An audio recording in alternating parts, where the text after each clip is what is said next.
오늘도 값없이 베풀어 주신 하나님의 끝없는 은혜를 누리며 승리하는 꿈미래 모든 분들이 되기를 소망합니다. 우리는 살면서 종종 억울한 일을 당할 때가 있지요. 그런 때에 가까운 사람마저 우리를 외면한다라고 하면 그 고통은 배가 될 수밖에 없습니다. 다윗은 억울하게 모함을 당한 적이 굉장히 많은데요. 가족마저 그의 편이 되어주지 않았습니다. 내가 억울함을 호소할 때에 아무도 그 호소를 들으려 하지 않는 상황은 마치 내가 뭔가를 얘기하고 싶은데 나를 계속 물속으로 빠뜨려서 아무 말도 하지 못하게끔 만드는 거예요. 그리고 그 물이 깊어서 발도 닿지 않는 그러한 그래서 그 두려움과 고통은 더 커질 수밖에 없는 거지요. 그러나 이러한 세상적인 그런 어려움보다 더 두려운 것은 하나님께서 나의 간절한 기도에 바로 응답해 주시지 않는 것. 그것이 우리를 좀 더 힘들게 만듭니다. 그런데 그때 우리가 힘에 겨워하는 그 상황 가운데 우리가 떠올려야 될 것은 바로 예수님의 모습이 어쩌면 세상에 누구보다도 가장 억울한 분이 예수님일 거예요. 아무런 잘못도 없는데 죽음이라고 하는 것을 맞이할 수밖에 없어요. 자신의 죄가 아닌데 다른 사람들의 죄를 대신 짊어지고 죽음의 길을 갈 수밖에 없는 거지요. 예수님은 그런 상황 가운데 하나님 앞에 간절한 마음을 가지고 부르짖었습니다. 타는 목마름으로 하나님을 불렀던 거지요. 우리의 신앙도 마찬가지 억울함을 당할 때가 분명히 있어요. 그때 우리는 예수님이 하셨던 것처럼 그 어려운 상황 가운데 하나님께 모든 것을 맡기고 부르짖었던 것처럼 우리도 그렇게 하나님 앞에 맡기며 나아가야만 합니다. 신앙 때문에 억울한 일을 당할 때 때로는 우리는 우리의 힘으로 그 문제를 해결하려고 하는 마음을 가질 때가 있어요. 내가 가진 경험이나 지식으로 그것을 이겨내려고 하고요. 때로는 세상 사람들처럼 감정을 표출해서 그 문제를 해결하려고 하는 그러한 마음들이 있습니다. 그런데 그러한 상황을 가장 좋아하는 존재가 누구냐면 바로 사탄이에요. 왜냐하면 자신의 유혹에 넘어갔기 때문이죠. 우리는 그럴 때마다 예수님이 어떻게 하셨는지를 분명하게 기억해야 합니다.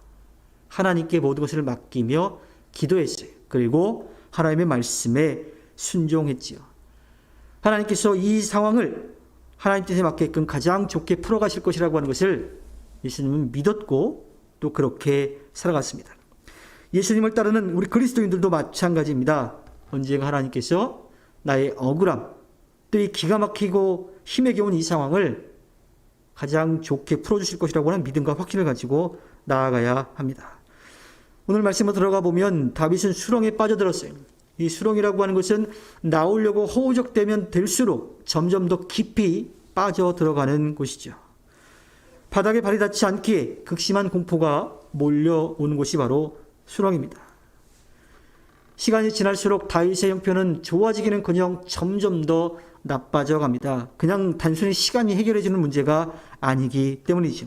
오히려 시간이 지나면 지날수록 다윗의 문제는 점점 더 커져가고 다윗 혼자 감당할 수 없는 그러한 상황이 됐습니다. 거기에 주변 사람들마저 도움의 손길을 뻗지 않아요. 그냥 멍하니 바라만 보고 있고 오히려 더 그 물속으로 깊은 물속으로 더 집어넣는 그런 상황이 된 거죠. 오히려 사람들은 조롱하면서 다윗을 바라봅니다. 다윗이 의지할 사람은 아무도 없었던 거죠. 그럴 때 다윗은 부르짖기 시작합니다.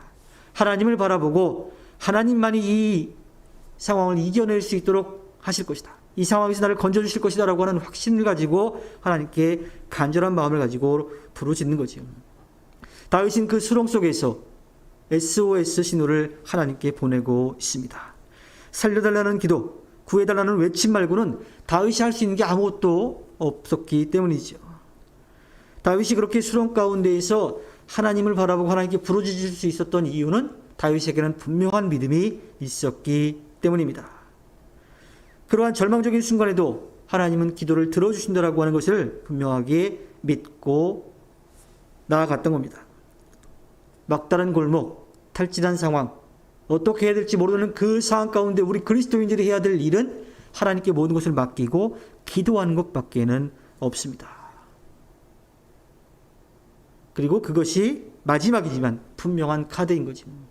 어쩌면 하나님이 그러한 세상적인 어려움, 수렁 속에 빠져 있을 때 그냥 온몸의 힘이 다 빠질 때까지 내버려 두시는 건지도 몰라요.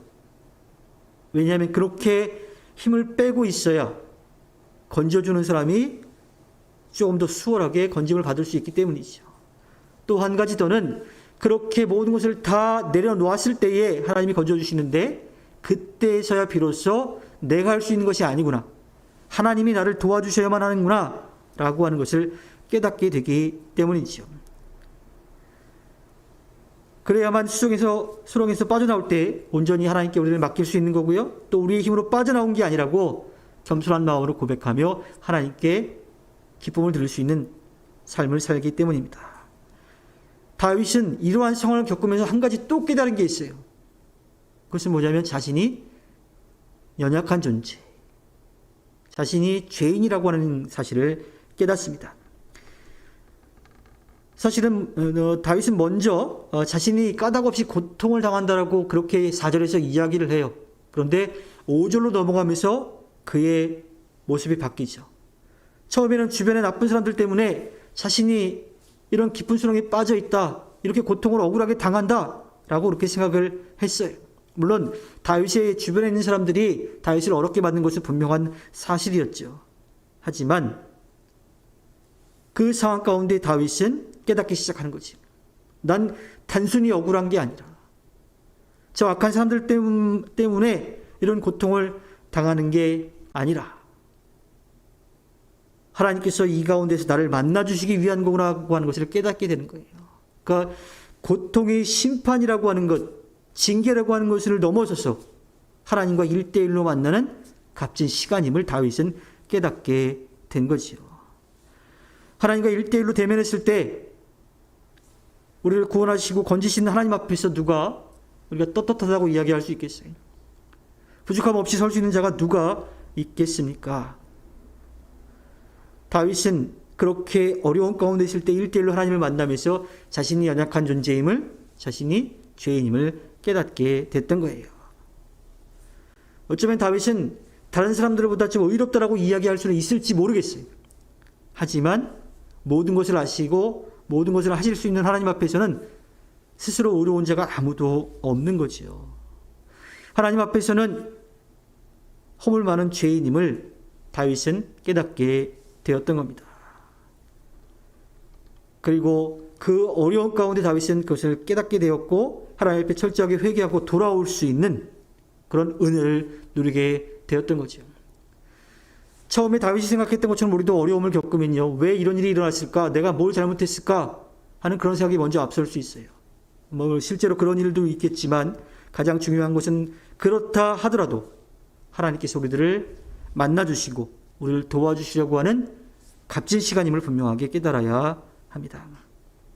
흔히 사람들은 죄 때문에 고난을 당한다는 이유를 그러한 상황을 가지고 인과응보로 생각을 해요.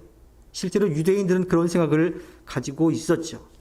그런데 인과응보의 이 법칙을 따르면요, 고난당하는 사람들이 스스로 고행을 하거나 혹은 죄에 대한 값을 철저히 치러야만 그 고난에서 또 그 상황에서 벗어날 수가 있는 거예요. 그래서 다윗이 경험한 것은 내가 그것을 겪어서 내가 책임지고 그만큼의 대가를 치러가지고서 자신이 그 어려움 속에서 벗어날 수 있는 것이 아니라 하나님이 나를 만나주셔야, 하나님이 나를 도와주셔야, 하나님이 나를 받아주셔야 내가 이 어려움에서 벗어날 수 있다라고 하는, 즉 하나님께서 값없이 베풀어 주신 은혜가 있어야 가능하다라고 하는 것을 다윗은 깨닫게 된 것입니다. 죄인에게 필요한 것은 오직 하나님의 은혜뿐인 거죠. 고난은 다양한 모습으로 성도들을 괴롭게 합니다. 비록 고난의 모양과 크기, 깊이는 다를지 몰라도 고난을 벗어날 수 있는 방법은 단 하나예요. 하나님께 맡기고 나아갈 때 하나님의 은혜로 벗어날 수 있게 되는 거지요. 수렁에 빠졌더라면 우리는 다윗처럼 기도해야 합니다. 내가 연약한 존재임을 깨닫고 하나님 앞에 고백하고 하나님께 맡기고 하나님의 뜻을 기다리는 것. 예수님이 그러하셨던 것처럼 우리가 부르짖고 회개할 때 우리는 고난 가운데 있어 하나님을 더욱더 깊이 만날 수 있게 될 것입니다. 하나님께서 허락해 주신 오늘 하루를 살아갈 때 언제나 우리를 사랑하시는 하나님을 의지하여 승리하는 꿈미래 모든 분들이 되기를 주님의 이름으로 부탁드립니다. 기도하겠습니다.